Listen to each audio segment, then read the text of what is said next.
Buri rokno muthangna sanai hastini kereng thairog tongka tharok bai tuidului tongnai rokno choprobjagui tongmani satok pitok hanang pinang khlaijagui tongmani rokno muthangna sanai January ni chichuko salmari tangsalo Police Sodor Habanago Deputation Yafri লেখা ত্রিপুরা মহিলা সংগ্রাম পরিষদ।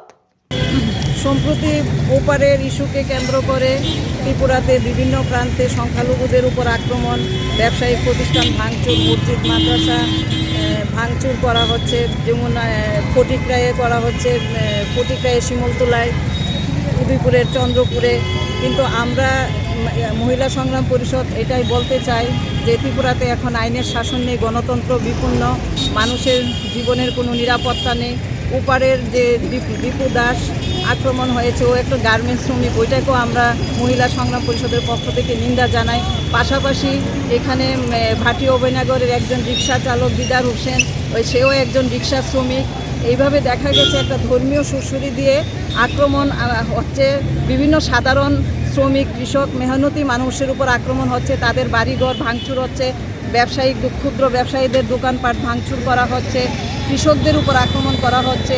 গত বছরে দেখা গেছে যে গন্ডাছড়ায় ভাষার ভিত্তিতে আক্রমণ করা হচ্ছে, বাঙালি ভাষা যারা যেখানে কৃষক, শ্রমিক, সাধারণ মানুষ আছে 107 ফ্যামিলি, তাদের বাড়িঘর ভাঙচুর করা হয়েছে। এমনকি গবাদি পশুটাও বাদ যায়নি ওখানে, তাদেরকে এখনও কোনো তাদের যে একটা পুনর্বাসন বা ক্ষতিপূরণ সেটা এখনও দেওয়া হয়নি। আমরা দেখেছি রানীবাজারের কৈত্রাবাড়িতেও এরকম হয়েছে, গাড়ি ভাঙচুর হয়েছে, গবাদি পশুটাও পর্যন্ত বাদ যায়নি। আমরা এটাই আরক্ষা প্রশাসনকে জানান দিতে চাই যে আমাদের নিরাপত্তা চাই, সাধারণ মানুষ যাতে সে শান্তিতে বসবাস করতে পারে, এটা সংবিধানের অধিকার, যার যার ধর্ম পালন করবে, এটা সংবিধানের অধিকার। কিন্তু দেখা গেছে সংবিধান এই জায়গাতে আক্রান্ত, সংবিধানকে মান্যতা দেওয়া হচ্ছে না।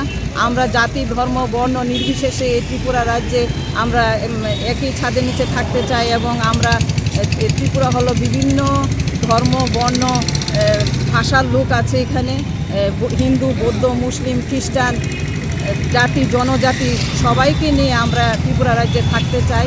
দেখা গেছে আমরা যেটা বুঝতে পেরেছি যে বেকারের ইস্যুকে ঘুরিয়ে দিয়ে এই আক্রমণগুলি করা হচ্ছে, যাতে জিনিসের নিত্য প্রয়োজনীয় জিনিসের দাম বৃদ্ধি এবং বেকারের সংখ্যা দিন দিন বাড়ছে। আপনারাই দেখতে পাচ্ছেন যে মুখ্যমন্ত্রীর বাড়ির সামনে বেকাররা চাকরির জন্য ধর্ণা দিচ্ছে। সুতরাং আজকে বেকারদের ভবিষ্যৎকে অনিশ্চয়তার মধ্যে ঠেলে দিয়েছে। ডাক্তার, ইঞ্জিনিয়ারদের কোনো নিশ্চয়তা নেই, অত টাকা খরচ করে তাদেরকে ডাক্তার, ইঞ্জিনিয়ার বানিয়েছে, কিন্তু দেখা গেছে তাদেরই চাকরির কোনো নিশ্চয়তা নেই। সুতরাং আমরা এটা বলতে চাই যে কৃষকের আয়কে বিজেপি প্রতিশ্রুতি দিয়েছিল যে কৃষকের আয়কে দ্বিগুণ করা হবে, কিন্তু দেখা গেছে তার উৎপাদিত ফসলের মূল্যই পাচ্ছে না। ঘরে ঘরে চাকরি হবে, কিন্তু চাকরি তো দূরের কথা, বেকাররা আত্মহত্যা পর্যন্ত করছে, মেধার ভিত্তিতেও চাকরি হচ্ছে না। সুতরাং আমরা এটাই বলতে চাই যে আমাদের জীবন সম্পত্তির নিরাপত্তা আরক্ষা দপ্তর দেখ, এবং বিজেপি যে তার জোট সরকার যে প্রতিশ্রুতিগুলি দিয়েছে এই প্রতিশ্রুতিগুলি পালন করুক। আমরা শান্তিতে জীবনযাপন করতে চাই। কার কাছে আপনারা গিয়েছিলেন? আমরা ডিজি সাহেবের কাছে আমরা ডেপুটেশন ছিল, কিন্তু ডিজি সাহেব ছিল না, এআইজিকে আমাদের ডেপুটেশন গ্রহণ করেছে। উনি কি আশ্বাস দিয়েছেন? উনি আশ্বাস দিয়েছেন নিরাপত্তার দায়িত্বটা উনি নেবেন, আর ফটিকরায়ের যে আমরা ক্ষতিপূরণটা দাবি করেছি, শিমলতলায় যে ঘটনাটা হয়েছে ওইটা তানি এসডিএমের কাছে ক্ষতিপূরণের কথা বলবেন, বা আমরাও বলতে পারি এটা।